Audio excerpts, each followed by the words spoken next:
Excited na ang magulang ni Viansay. Kalingap Edu ayaw dumating sa puntong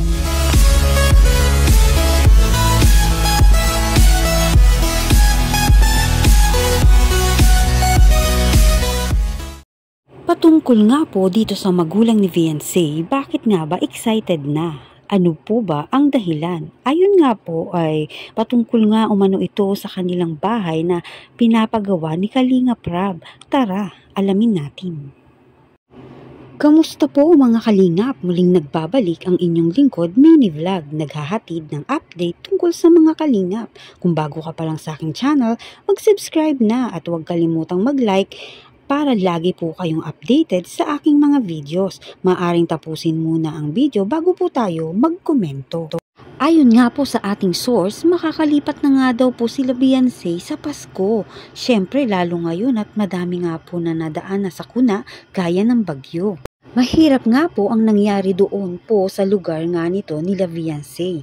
Ngayon nga po sa bahay na pinapagawa na kahit anong bagyo at malakas pa ang dumating, magiging kampante ito sa mga magulang ni Viansay. Dahil dito po gaya ng nakaraan, di sila palagay dahil nga po nasa tabing dagat nga po sila. Nakita naman natin na wash out po ang kanilang bubong. Dito nga po sa magiging bagong bahay nila, pag natapos po ito at makalipat ngayong Pasko na darating, talaga namang ikakatuwa ito ng magulang ni Viansay. Sobra na nga pong excited na makalipat nga po itong mga magulang ni Viansay. At di lang po ito bahay, mga kalingap, talaga namang mamahaling bahay. Sabi nga po ay talagang mansion ito nga po ay pinakabonggang pinagawa ni Kalingap Rab na pabahay. Kahit sino ay talagang matutuwa at kita naman talaga natin sa magulang ni Viansay na kapag sinasabi na makakalipat na sa bahay ay talaga namang tuwang-tuwa sa bagong bahay at sobrang pasasalamat talaga ng mga ito kay Kalingap Rab. At talaga naman pong magandang tulungan ang side ni Viansay. Kitang-kita naman natin na napakabait ng magulang ni Viansay at kung ano man ang ibigay sa pamilya ni Viansay ay malugod nila itong pinagpapasalamat.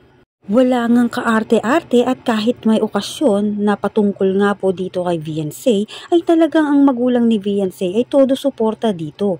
Sana nga po soon ay makalipat na ang mga ito kasama ng kanyang pamilya at malapit na ngang magpasko at sana nga doon na sila magpasko at maging wala ngang kaarte-arte at kahit may okasyon na patungkol nga po dito kay Viansay ay talagang ang magulang ni Viansay ay todo suporta dito. Sana nga po soon ay makalipat na nga ito sa sila Viansay kasama ng kanyang pamilya at malapit na ngang magpasko at sana nga doon na sila magpasko sa magiging bagong bahay nila. Kitang-kita nga natin na talagang magiging masaya ang kanilang Pasko at bagong taon doon. Ayon naman kay Kalingap Edu, wag naman daw dumating na matapos matulungan ay di na magparamdam. Ayon nga po kay Kalingap Edu na ayaw niyang humantong sa ganoon si Viansay. Siyempre, madami na ngang natatanggap at baka nga mag-iba na din ang ugali at pakikisama. Yun nga po ang ayaw ni Kalingap Edu na dumating kay Viansay.